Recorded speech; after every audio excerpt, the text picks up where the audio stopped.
Hey everyone! Thanks for joining us for the first session of our Python and AI series, Large Language Models. My name is Anna.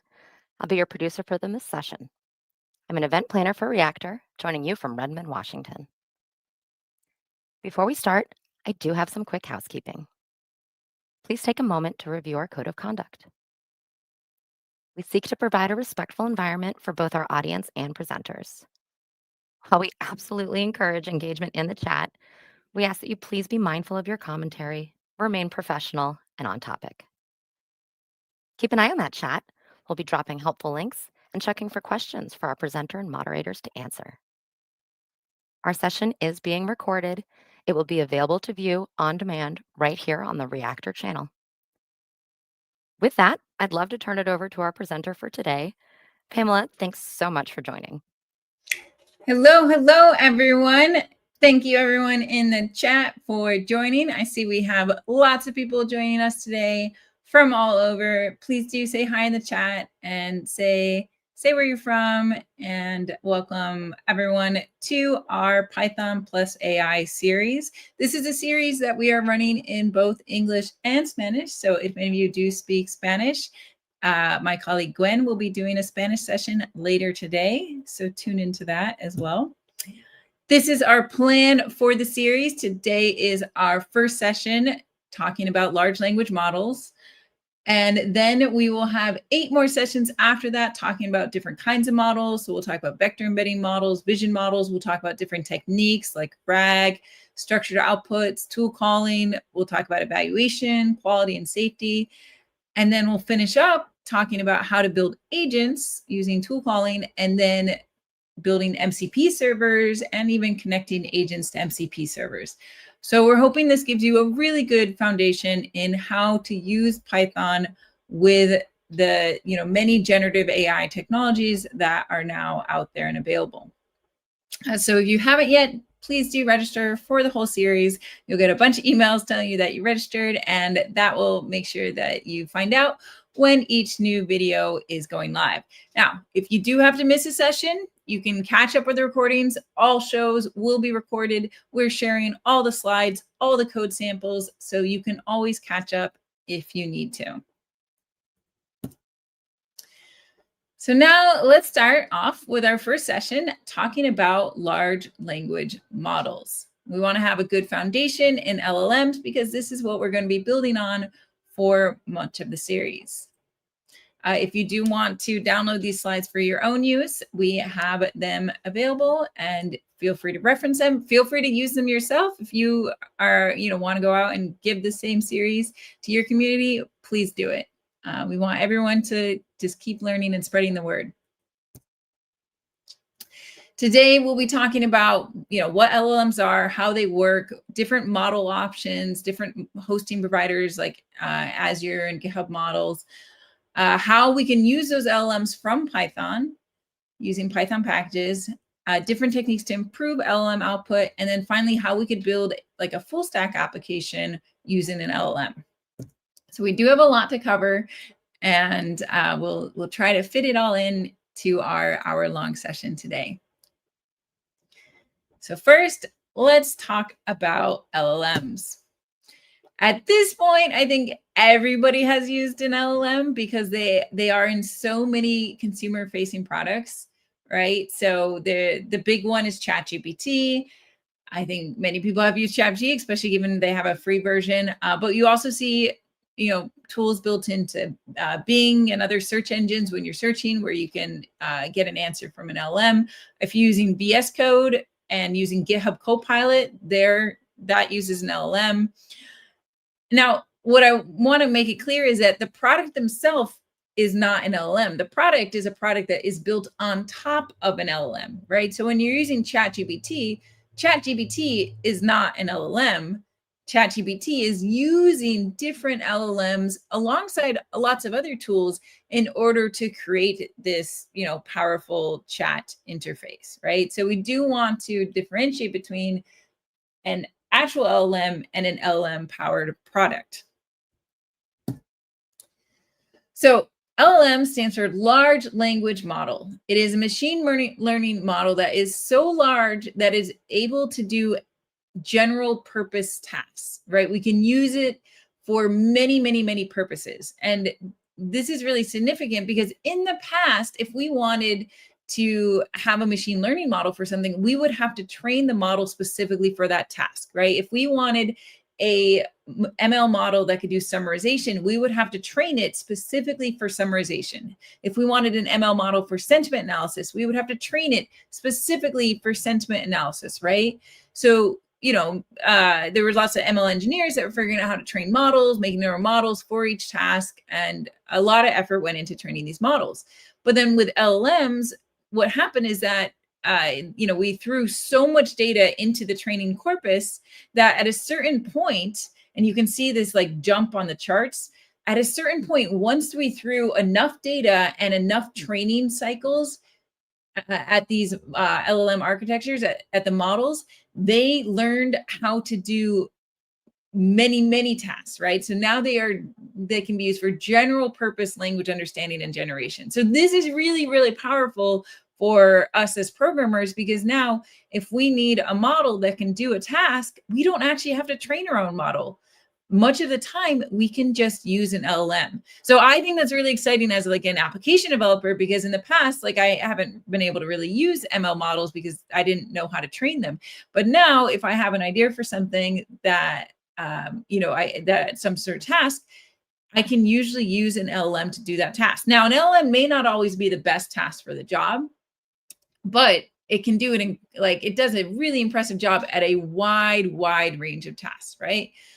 So that is what is so impressive about LLMs, is that we realize like with enough data, with enough training cycles, we could have models that we could use for this wide range of tasks.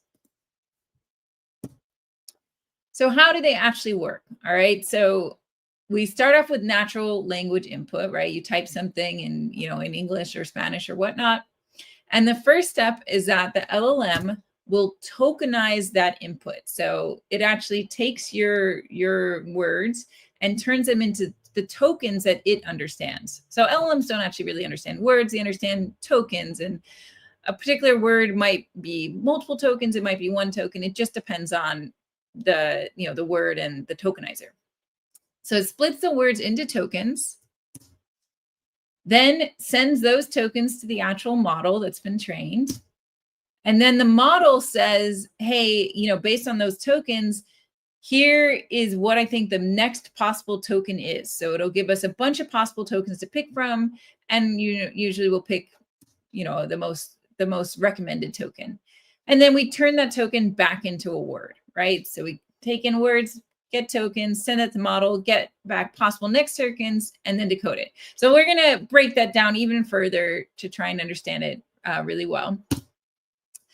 So let's say we have an input, right? Monarch, butterfly, lay eggs on. So that gets turned into tokens. And you can actually try this out yourself. So we can go to the tokenizer, right? And here with the tokenizer, you can enter in your input, right? So here's the input from the slides. Let me make this bigger. And you can actually pick from different tokenizers. So here I'm using the most recent tokenizer. This is also the one used by GPT-5. There was an older tokenizer for the old models, and then even a really old one for GPT-3. But we want to see the most recent tokenizer, right? So all the most recent models all share this tokenizer. So here's my input sentence, and then we can see that this is how it gets split up into tokens. So a lot of these are just, basically word to token mappings, but you do see that Monarch with the capital M does get split into two tokens. So, it just depends on the words, how it's been trained, what it's seen. Like the tokenizer basically is based off of what it's seen the most often. And with English, it has seen English words quite often. So a lot of times it does have a single token for each English word, but not always. So, it just turns it into what tokens it understands. And it does depend a lot on the language. Like if we did this in Spanish, like las mariposas de monarch. Oh, I don't know how to say lay. Ponen huevos. Okay, so here we can see that mariposas became three different tokens. And so that's an interesting thing, is that generally like large language models have been trained on multiple languages, but there's a big English bias. And you definitely see that in the tokenizer, where generally it takes more tokens to represent non-English languages. And this becomes even more extreme if you're doing like Chinese, Japanese, Korean, that it's going to take more tokens. So something to keep in mind, because you do actually end up paying per token, right? So when you're using a language besides English, you actually could end up paying a little bit more because it requires more tokens to represent that language. All right, so that's a tokenizer. So play around with that. Now, we've turned them into tokens. So we send that to the model, and then the model gives us back a bunch of possible next tokens with probabilities, right? So it says, okay, this is the one I think is the most likely, but also it could be this, could be this, could be this. And it really like ranks all the possible tokens with their probability. So some of them are very, very, very, very improbable, and some of them are very probable. And there's a really fun visualization where you can try this out as well. So that's a transformer explainer, right? So let me go ahead and put in what we had. So monarch, butterflies lay eggs on. Okay, I'm going to send through here. And it even shows you a bit about how the LLM architecture works. So if you're interested, you can read more about the actual architecture behind the scenes. But here we can see that for this one, the most probable token is the, and then we had and then top there, land, right? And this is going to depend on the LLM, right? Here it's using a particular LLM. If I send this to a different LLM, I'm going to get a different set of probabilities. But this is the general idea, is that the LLM is giving us back a bunch of possible next tokens and selecting one of the most probable tokens. And so sometimes it's going to select, but basically, it has a 75% chance of picking the, and a 15% chance of picking A. And in this case, it picked A, rolled the dice and said, all right, we're going to go with A, right? So that's the general idea of how that probability token distribution works. All right, so then we get, we figure out which of these most probable tokens we're going to grab. And we just keep doing that, right? So here, okay, we just keep sending in the longer and longer input until we're, finally get to the end of the output. So LLMs are incredibly powerful, but they are also at their core, they are next token predictors, right? It turns out the tokens that they predict are very, very useful tokens. And so we can use LLMs to do all kinds of jobs like sentiment analysis and summarization and answering questions and all of that. But I think it's helpful to remember that the core way that they work is that they are predicting the next token. And they're just doing a really, really good job of it. I see the question, why is the response not deterministic? Okay, so here we have the probabilities, right? And actually going back to the transformer explainer. So here you think of this as being a 75% chance that you're going to select the, and a 15% chance of selecting A. So, basically we're going to just generate a random number and do between 0 and 1 and say okay, which one are we going to pick? Are we going to pick this one or this one? So that's why we have non-determinism. That's part, when you do a temperature greater than 0 with an LM, then it's going to, roll the dice and pick one of the ones here. And then you'll get back whichever one, ended up being. So it's probably going to be one of these top 5 because all the rest here have 0%, right? So if it has a 0% probability, there's no chance. But if it's anything more than a 0% probability, it does have a chance of being selected. Now, if you change the temperature, then if we change the temperature to a lower temperature, what it does is it actually makes the probabilities more extreme, right? So here the probability for the goes to 99.81%, right? And if we change, this one doesn't let me, but if we change the temperature all the way down to 0, then the probability for the most probable token goes all the way to 100%. So that's why when you change the temperature to 0, what you're actually doing is changing the probability of the most probable token. You're sending that all the way up to 100%. That's what you're doing.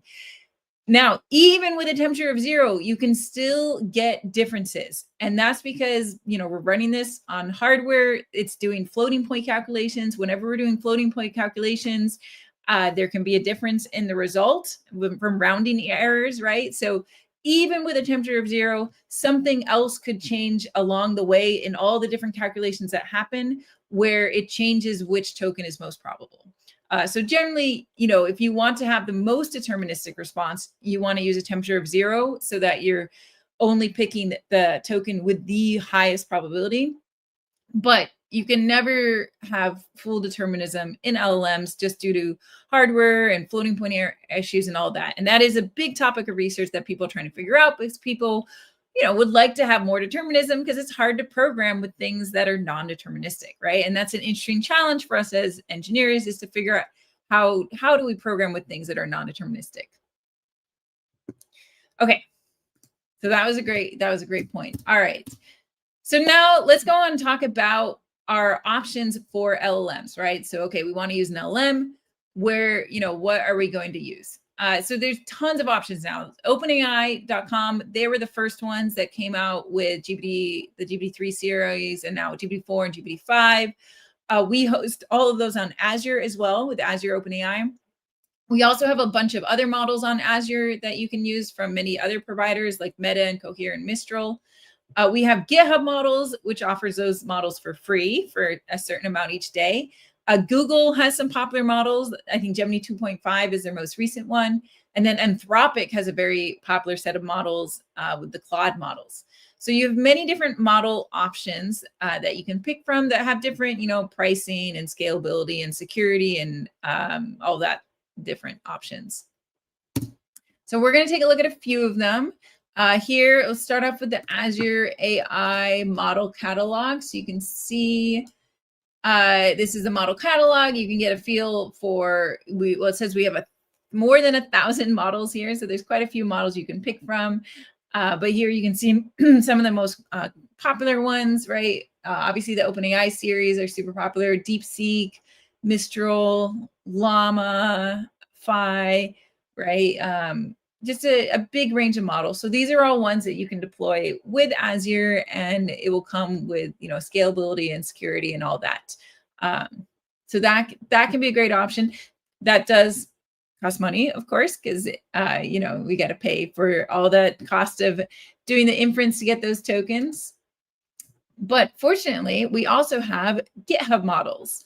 So GitHub models are basically a free version of many of these models, right? So kind of the most popular ones from there are available on GitHub models for free. And the reason they're able to be free is because you only get a certain amount each day. So once you go over that rate limit, you get errors say like, oh, you don't have any more tokens left. But they're great for experimenting, and they're, great for live streams and workshops where it's like, okay, you just want to play around and try stuff out. So definitely if you want to try out one of these models, check out GitHub models. You can try models in the playground. You go here, you select the model, and you say like, okay, I'm going to play around with GPT-4o Mini, and then say, write a song about monarch butterflies. All right. And then we can see how it performs.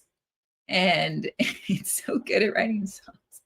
Well, my standards are very low for songs, but there we go. So we can play around with it, and you try different prompts and see what the output is like, and you can get the code and then try it out with your GitHub token. So you can use these from code as well, and we're gonna do that today, and that just uses your GitHub token, which has permissions to use models.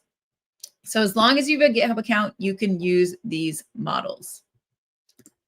So that's what we're going to recommend to people for this live stream series, so that you can play around with stuff for free and not have to spend any money on learning.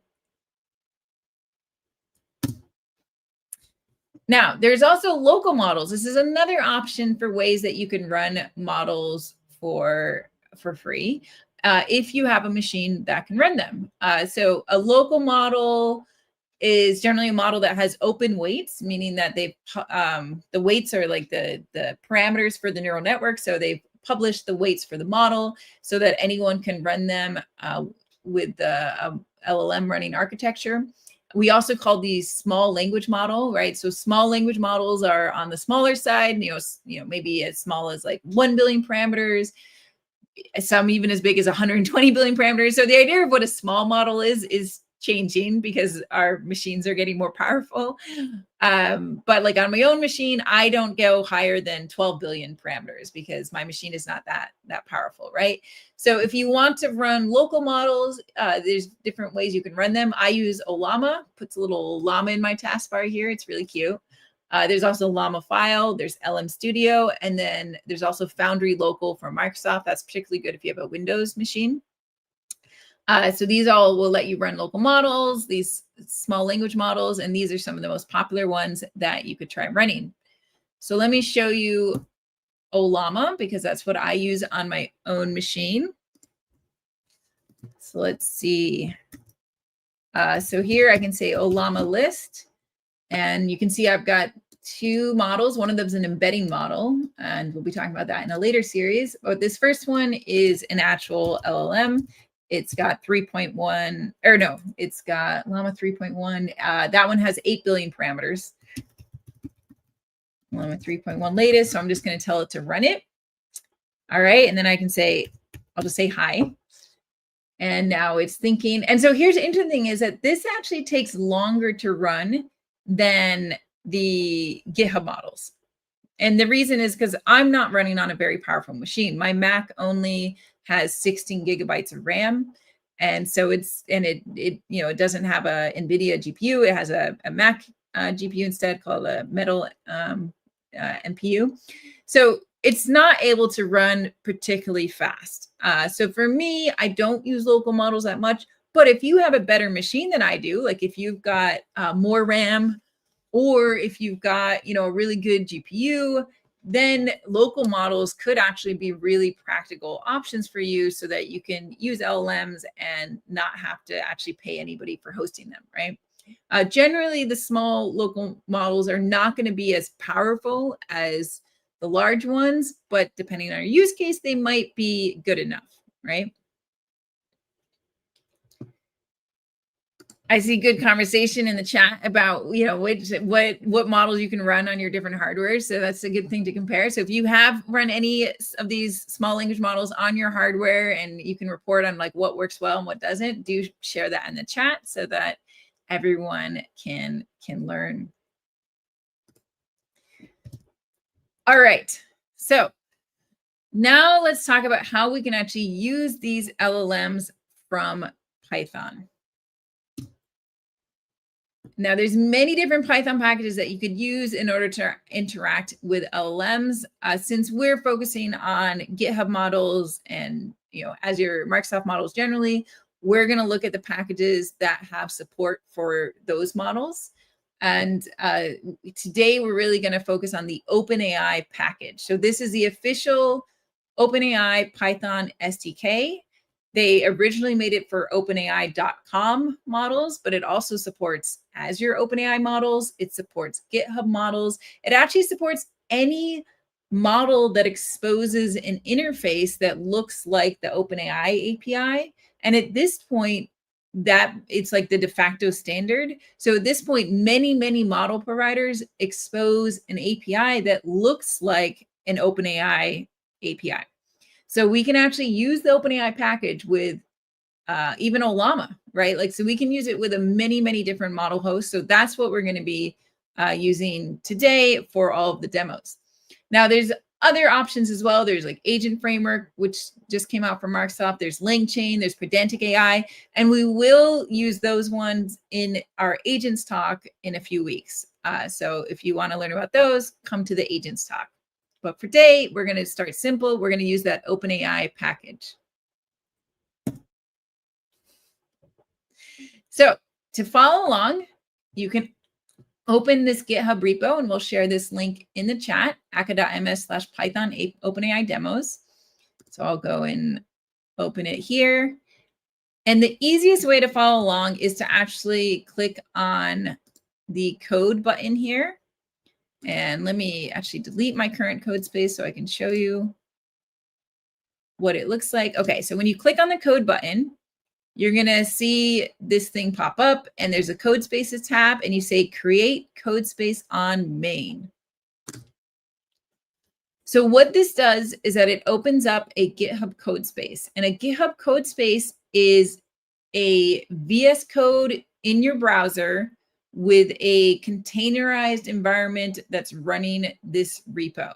So this environment already has Python in it. It's going to auto install all the Python packages we need.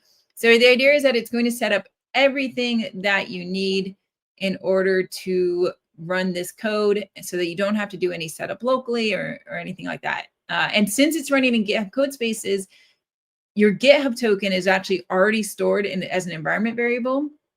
So we can just use the GitHub token that's inside the code space in order to access GitHub models. So we just need to give it like a minute or so to start up. And let's see, I think it's fully started up. So we've got the README here. All right. So that's the code space. So do open that if you want to follow along. You can also play around with it after. It'll be available forever. So the first thing is that we need to install the OpenAI package. Now, I think we've already got it installed in the code space, but if we weren't sure, we could go ahead and install it. I need to make this like way bigger. All right, let's see. All right, and it looks like it already has it. Okay, so we've got the OpenAI package. Very good. And the next step is that we need to point the OpenAI client at whatever model provider we're using. So it's going to depend if we're using OpenAI.com or Azure or GitHub or Llama. For OpenAI.com, that's the easiest setup because that's what it was made for. And so for that, you just need to pass in your API key. So if you are using OpenAI.com, which does cost money, but if you already have a key and you want to try it out, then you would just need to set this key in your environment, and then you can connect to your OpenAI.com account. For Azure OpenAI, you can pass in a key, but you can also pass in a token-based credential. This is what we call keyless. This is a more secure option than passing in a key, because the risk of a key is that someone can get your key and then they can spend lots of money on your account, right? So we always try to avoid using keys when we can. So that's an option with Azure, and this is how you set it up here. For Llama, you're going to have to set up the base URL. So you actually need to point it at the local Llama server that's running on the machine. So this would work if you open up this repo locally and you've got Llama running, then this setup would work. You basically say, hey, you're going to point at this machine, this base URL here. That's what has the OpenAI API. And then it doesn't need a key because you're not paying anyone. Finally, today we're using GitHub models. So for GitHub models, we do need to set a base URL. And then we pass in the GitHub token as the key. So that's how we're going to be able to connect to GitHub models for free inside GitHub code spaces. Now, every single example in this repo actually does all of those options. So you can use it with whatever setup you want, right? So here, if we look at chat.py, you can see basically I have, conditions here that says, okay, if you're using Azure, do this. If you're doing a Llama, do this. If you're doing GitHub, do this. And if you're doing OpenAI, do this. So every single sample can work with all of those hosts. So it does add a bunch of code to the top of our examples, but it does mean that you can use whatever environment you want to use, whatever model provider you want to use. Okay, so we've got that set up. And now we can actually call the API. So OpenAI first came out with this chat completions API, and that's the API we're going to be using today. And that's the most commonly supported API, is the chat completions API. And the way it works is that you send in a sequence of of messages, and the model responds to those messages with a new message. So here we say, okay, all right, we start off with what's called the system prompt, and this one gives the overall instructions to the LLM that, it should pay attention to for the whole conversation. So here it says you're a helpful assistant that makes lots of cat references and uses emojis. And then we send in the user's request, right? Okay, our actual request here is to write a haiku about a hungry cat who wants tuna. So we send that in request. We also specify the temperature. You should always specify the temperature because it does default to 1.0, which is really high and probably too high for most use cases. So you should specify the temperature to something more reasonable, depending on what you need. And then we can run this code and see what we get back. All right, we got a response from GitHub Models. It is a poem. Whiskers twitch with hope. Paws need air. Meows echo loud. Tuna dreams await. It's beautiful. So there we go. We got back our response from the model. And in this case, we were using GPT 4.0 in order to get the response. Okay, so that is the basic chat completion. So I do say a question, how do we decide which temperature to use? It's a great question. Basically, like if I'm doing something creative, then high temperatures are good, right? That's how people generally think of it, is like, doing something creative, use a higher temperature.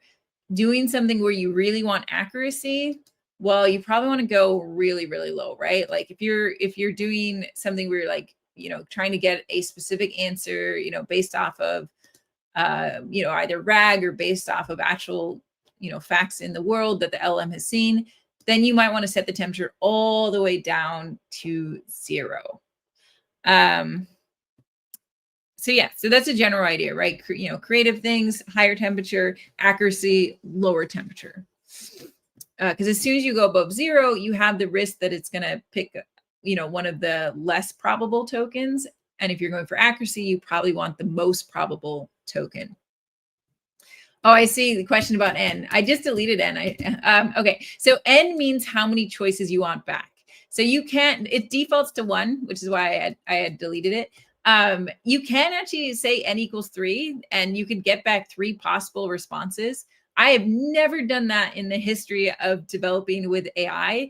Maybe there are people out there that actually do that and ask for 3 different responses to come back and then maybe compare them. So you can do that. That might be particularly relevant if you're using a higher temperature. At temperature 0, I wouldn't really expect them to be that different. It'd be interesting to see. But I actually, as a developer, have never asked for an N greater than 1. I have not had the use case for it. If anybody has, please do share when you use N greater than 1. But that is what that does. And the other thing I noted about temperature is that if you're using GPT-5, that's a reasoning model, and you actually cannot set temperature. You'll actually get an error if you try to use the temperature. You'll see temperature does not support 0, only default 1. Well, it's really just that it doesn't support temperature at all. So with GPT-5, you just have to remove temperature entirely.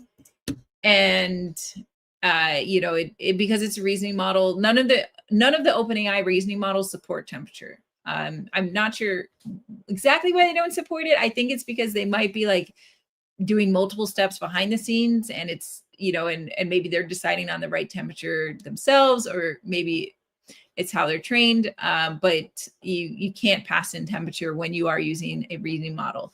There are other options you can pass in with the reasoning models, like reasoning effort and verbosity, but you can't send in temperature. So some of these parameters are, parameters that you can use across all the models. But at this point, we have so many different kinds of models and so many different model providers that you really want to look at each individual model to see what are the parameters that this model and this model provider accepts in order for me to be able to change my output to be slightly different. But the thing people mess the most often with is temperature. And then for the reasoning models, there's the reasoning effort parameter. as well, right? So for reasoning models, change this one. For non-reasoning models, change this one. That would be my general advice. All right. Good questions. Yeah, I see there's various options, like questions about how to set it up. So if you are using these examples with something other than GitHub models, just go ahead and check the README. The README shows how to set it up with the other options. So if you are using anything other than GitHub models, or if you're running it locally, just check the README, and hopefully we've made it clear there how you can use it with all the other options. So generally, we're trying to make it so that all these models work by default with GitHub models in GitHub code spaces. But if you do want to point them at anything else, just check the README, and it'll show you how to make a M file that will set it up for what you want to use it for. Okay, so that is a basic chat request. Now, the next common thing that people do is that they stream the request, right? Because here's the thing, this is IQ that came back pretty quickly. But if we said like write an essay, that could take a really long time to come back because it takes a long time for an LLM to generate a response. So we will often use a streaming response from the LLM so that we can see the tokens as they show up. So that way, if we're asking a really, a question with a long answer, we can start seeing it as soon as it comes back. So here's our chat stream example. And here we've got even some more options here, but the most important one here is stream equals true. And that tells it that the response will be a streaming response instead of just instead of waiting till it's all done, it's going to stream it in token by token. Remember we learned about tokens. The responses will come back as tokens. So we then use a for loop and say, okay, as the response comes back, it's going to generate each token. It will go through each token. We will grab the token from the response, and we will print out that token to the console so that we can see as it's coming in. All right, so let's see. Please write an essay, right? So this could be really long. Python chat stream. Let's try this out. Okay, and as you can see, it is streaming back the response, right? So as soon as it had the first token, it started showing it. And and this is a better user experience because it feels much faster, right? So this is really important when you're developing applications, is that if it's a user-facing application, you want to reduce the time to first token, meaning that you want to stream the response so that user can start feeling like they're getting information before they, having to wait for the entire response to come back.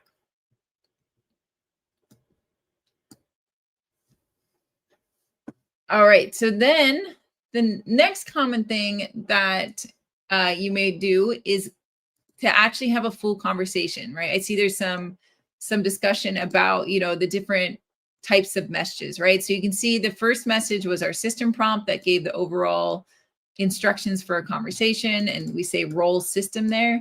And then we have the user role. So this is, we're basically pretending that a user put this, right?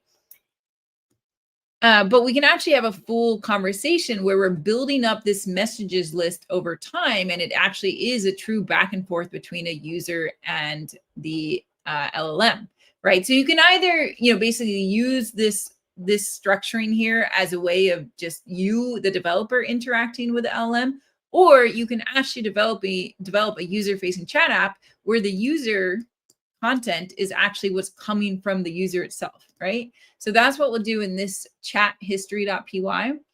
So we'll start up with the system prompt. It says, I'm teaching system helping with Python questions for Berkeley CS61A. That's a class I taught at Berkeley. Let's change this to for the Python AI live stream series on YouTube. Okay. All right. So that is our overall system message. And now we're using a while loop that says, okay, we're going to keep looping, asking for the user's question. When we get a question, we're going to append it with role user and the user's question. Then we're going to create the chat completion. with way too many options here. We'll just simplify this. We'll say 0.5. Okay. All right. All right. So we get back. So we're going to make a chat completion request. And then we get back the response from the LLM. And here we're just doing a non-streaming response for simplicity. So we get back the full response. We append that to the conversation. And here we say role assistant. So this indicates that the response came from the LLM itself. And then we print out the answer.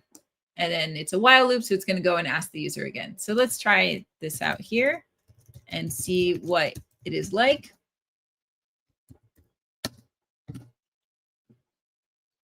Okay, let's see. How do we? I'm just going to put in one of your questions. How do we limit the LLM from responding to unethical queries by a user? Okay. All right, so it's sending the question. This is a great question. We will talk about that in AI quality and safety. That's coming up in the series. So we'll go into much more detail there. But generally, if you are using the OpenAI models, they do have built-in protection, especially if you're using Azure OpenAI. It has built-in safety guardrails, an additional filter on top of the LLM's built-in training. So I would recommend that if you're concerned about that, is to use the Azure OpenAI models that have the built-in safety filter. But we will talk much more about that in our upcoming session on it. All right, so we got a long response here, right? And you can see what it says, like, okay, all right, does Azure OpenAI have a built-in safety system? Now, here the thing is that, here for asking a very recent question, it may not actually know, because we don't know what what's the cutoff for this particular model. Let's see what we're using here. We're using GPT-4o. GPT-4o might know the answer to this. It might not. That's also why we use the technique called RAG, which can go out and actually get answers to questions. And we'll talk about that in an upcoming session. Now, it's taking a while because we're not using streaming here. So this is, you can see, this is the experience of waiting when you're not using streaming. That's why you do generally want to use streaming for this sort of thing. You can say, yeah, Azure OpenAI has built-in safety systems. So really what you want to do is combine these all together and do history plus streaming. And so we have an example that shows how to do that as well. Okay, so that's showing us how we can call chat completions, stream the response, and have a multi-turn conversation. So what we can see is that LLMs are very powerful. They're very creative, right? They're good at haikus and songs and all that stuff. They were also able to answer some actual questions with decent answers. They're very good at patterns, very good at programming, because programming is all patterns. Now, there's some cons. The big con is that they're creative, and sometimes we don't want that creativity. Sometimes we only want accuracy, right? And because their LLMs are trained for generation, because they're generative, they are inherently able to make stuff up, and that's can be a big risk depending on what you're using LLMs for. The other limitation is that they do have a limited context window. So most LLMs these days have a context window of 128,000 tokens, which is actually still quite a bit. If you have a textbook of like 200 pages long, it should fit in that. But if your textbook is like 400 pages long, then it won't fit in that, right? So that kind of gives you a feel for how much it'll fit. But even if you send that entire textbook to that, it's a lot of information for an LLM to ingest. And so it might get distracted and not be able to really see all that information. Also, it'll cost you money, because generally with these models, you are paying for token. So if you send in 128,000 tokens, you are paying for each of those tokens. So generally, we do not want to fill up the entire context window unless we really, really think it's necessary. Usually we try to keep our context much smaller than that, and input a lot fewer tokens. So how can we improve LLM output? There's a range of techniques that we can use. We're going to talk about 3 of them today. So we'll talk about prompt engineering, few shot examples, and chained calls. And then in future sessions, we're going to have a whole session about RAG because that is such a big topic and so important and so useful. And that's coming up on Thursday. And then we're also going to talk over the next few weeks about structured outputs and tool calling. And that also is what leads to agents. And then there's also a technique called fine tuning. And I saw a reference to fine tuning in the chat. Fine tuning is actually where you're doing an additional training cycle on the machine learning model in order to tweak the weights at the outer layers of the model. And so you're actually permanently affecting the weight. So if you do fine tuning, you're going to, you have to get a bunch of data, do the fine tuning step, and then you have your own fine tuned version of the model. And then you have to run the fine tuned version of the model. Now you can do all of that in Azure. We have a whole fine tuning, setup, so you can do fine tuning and run your models there. But keep in mind, you have to come up with all the data you're going to fine tune on, and you have to pay more money to run that model because it is, you have to set up your own dedicated infrastructure for it. So there definitely are use cases where fine tuning could be the solution, but you should explore every other option before you go to fine tuning because it is, it does take so much data and cost in order to set up fine tuning. So we won't actually be covering fine tuning in this series. We'll be covering all the other techniques that are the most popular techniques that people reach for before having to resort to fine tuning.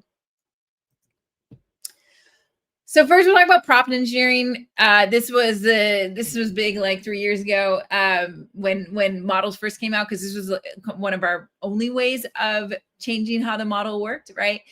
So basically prompt engineering is just changing the prompts, right? And usually it's changing the system prompt.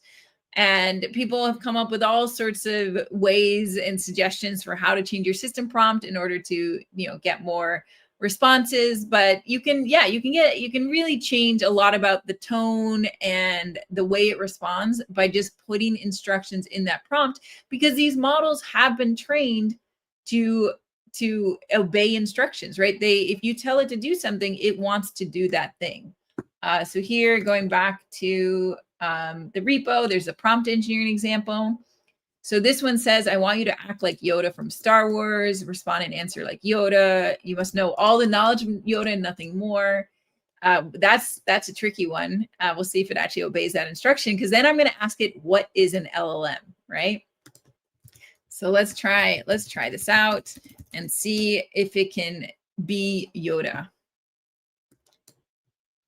All right, so it says, an LLM, large language model. It is trained on vast data. It is to understand and generate text. Yes. Powerful tool for knowledge and communication. Sorry, I don't have that good of a Yoda voice. So the interesting thing, it did do a pretty good job, except I told it that you have to know all the knowledge of Yoda and nothing more.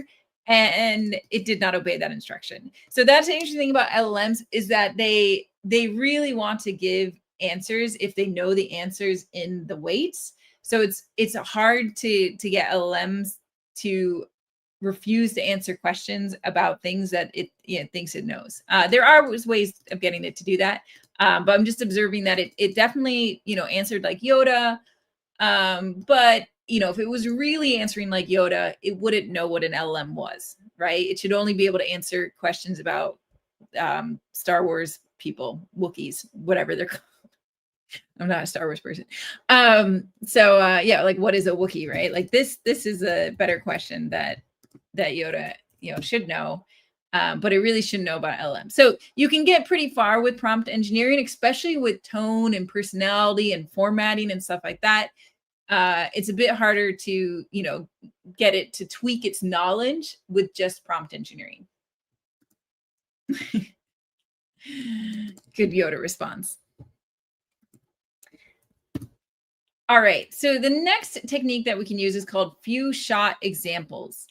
So this is where we provide a sequence of example questions and answers. So we kind of pretend that a conversation had already happened, and we say like, oh, okay, if the user had put in this, you would say this. If the user had put in this, you would say this, right? So we're demonstrating by example. And in this case, we're trying to tell it that to be a Socratic tutor that gives clues and not answers, right? So if the user says, what is the capital of France? Then it says a clue. Can you think of a city known for the Eiffel Tower, right? So we're showing it by example so that hopefully the next time that we put in actual user input, it will respond in the way of the examples. So if we look at the few shot examples here, we've got our examples, and then we have a new user message. What is the largest planet in our solar system? And let me go ahead and run this. And so hopefully it doesn't actually answer that question and instead gives a clue. And so it does, right? It says, think of the planet known for its massive size and iconic great red spot, right? Now, it didn't do a perfect job because I did, like all the ones before, we're using question marks, but it still gave a clue instead of answering. So, it did a pretty good job. So that's the idea of few shot examples, is that we show, what it should have replied with example user input from before. And then finally, chaining calls together, right? So sometimes a single LLM, can come up with an output and it's not the perfect output. Well, then you can have another LLM that comes in and says, all right, I'm going to critique the output from that LLM, or I'm going to reflect on that output. I'm going to edit that output, right? So this is a really common pattern to use with LLMs, is to do this kind of like editor, critiquer. And it's interesting that it works, because you would think like, well, it's all LLMs all the way down. But like when you put an LLM in a certain mode, or you say like, oh, you're an editor, you're a critiquer, it does a really good job of finding things that are wrong, right? So if you're really trying to go for like quality and accuracy, a lot of times the approach is to chain multiple LLM calls together where they each have different roles, and some of those roles are providing feedback and helping improve the output, right? So we can look at the chain calls here. So we're doing the editor, we're getting the feedback, and then we're telling it to revise.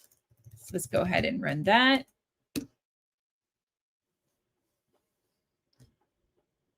Now, the drawback of this technique is that it's slower because we are chaining calls together, right? So we have to wait, first we get the initial response, then we get the feedback. Here's all the feedback.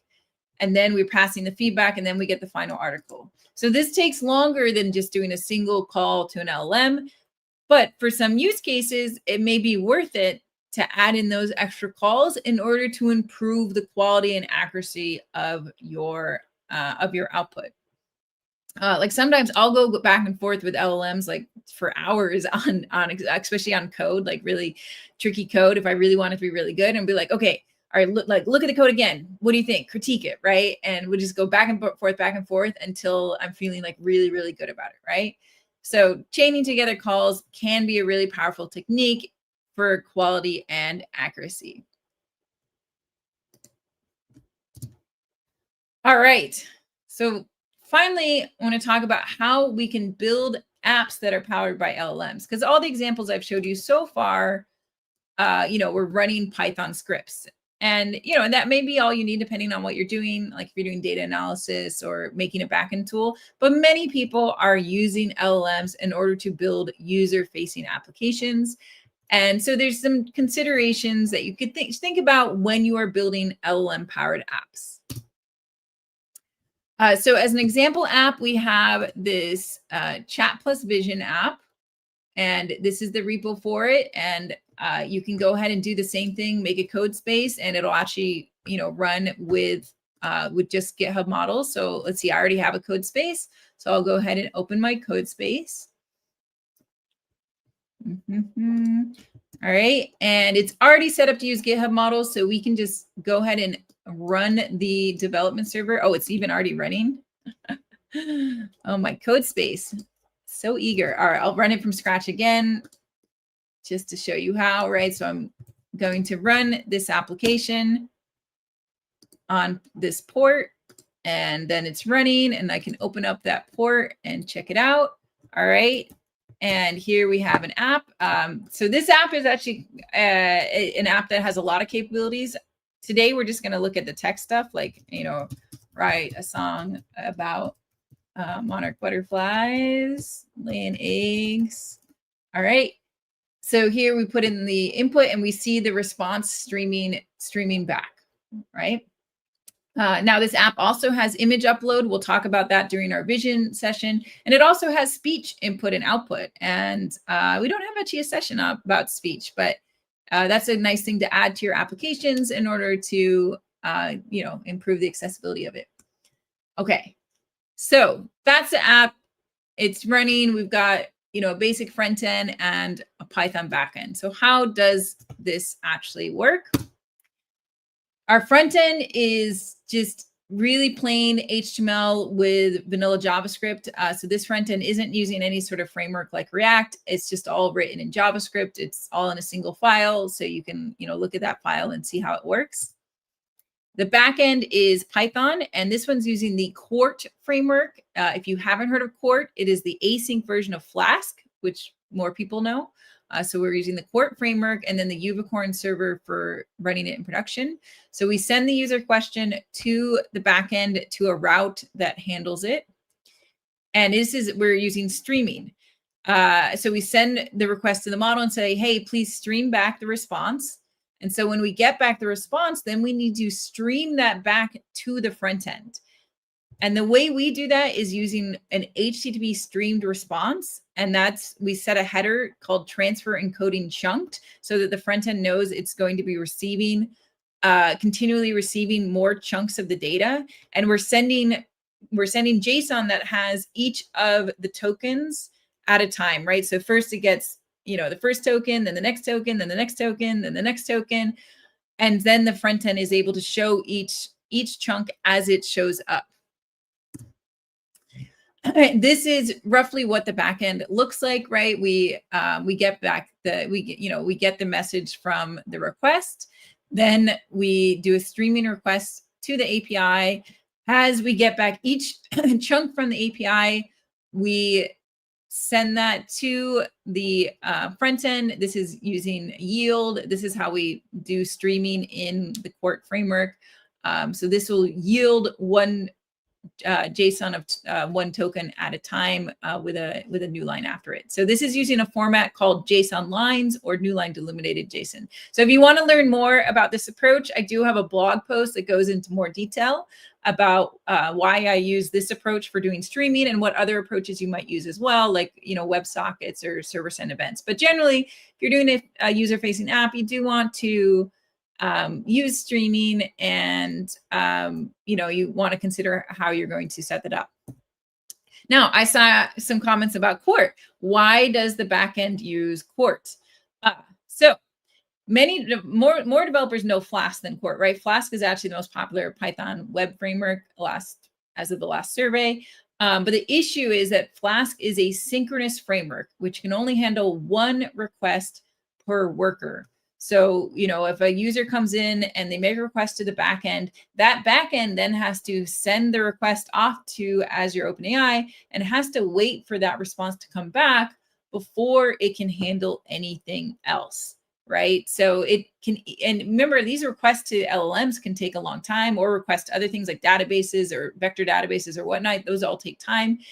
And it can only, handle one of those at a time before it can handle the next request. So that limits the amount of concurrency, the amount of concurrent users that can hit up your app. If you use Quart is asynchronous, which means that while your backend, while the worker is making a request to the network, it can go and handle a new request that's come in and say, oh, okay, well, I'm not doing anything. Let me go ahead and handle this new request. So it increases the amount of users that a single server worker can handle. So it doesn't matter when you're doing just like local development, but as soon as you're going in production, you really want to, be able to scale your server as much as possible. And this helps you with scaling to more users without having to have more server resources. So I'm trying to make sure that everybody knows that in this day and age, you should use async frameworks for your backends. Now, you have other options for async frameworks, right? So here I'm using Quart, and I do have multiple examples here that do use Quart, but Fast API is a really, really popular one as well. I saw some people mention that in the chat. Fast API is a great option as well. I also use Fast API, and I have several samples that use Fast API. You can also go more low level with IO HTTP. We do have our voice RAG sample that uses that. For something more low level, there's also Lightstar, and even Django has some support for async, right? And I have a blog here that compares Quart to Fast API. So if you're trying to specifically decide between Quart and Fast API, I do talk about that in this blog post here. Okay, we did it. We made it to the end of the session at 11 o'clock. Now, I know I didn't get to personally answer a lot of the questions that were in the chat, but I see there were lots of people answering questions. And thank you so much to my colleagues for all the help in answering the questions. Remember that if you do speak Spanish, Gwen will have a session later today in Spanish, so you can hear it all again in that beautiful language. Generally, we hope to see you at upcoming streams. Tomorrow, we're going to talk about vector embeddings, a whole different other kind of model. You can always catch up with the recordings and the slides. We link to them all from this thread in the Azure AI Foundry forum. And we have office hours. The office hours are actually going to be right now. So every Tuesday after the stream, I'm hopping into the Discord for the office hours. So if you have more questions that I didn't answer, because I know I didn't get to answer all of them, come to the office hours and bring your questions there. And that is where I will be. It's going to take me like a minute or so to set it up, just to get my Discord started. But I hope that you come there and bring your additional questions. And I also hope to see you in our upcoming series, because we have so much more to talk about. So thank you, everybody, for coming today, for all your great questions and comments in the chat. And it was, just lovely to see all the great energy there. Bye, everyone. See you in the Discord really, really soon.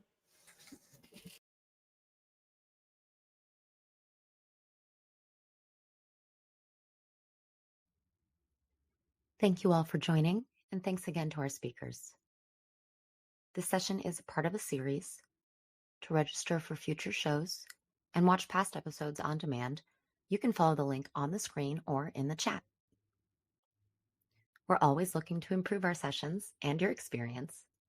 If you have any feedback for us, we would love to hear what you have to say. You can find that link on the screen or in the chat. And we'll see you at the next one.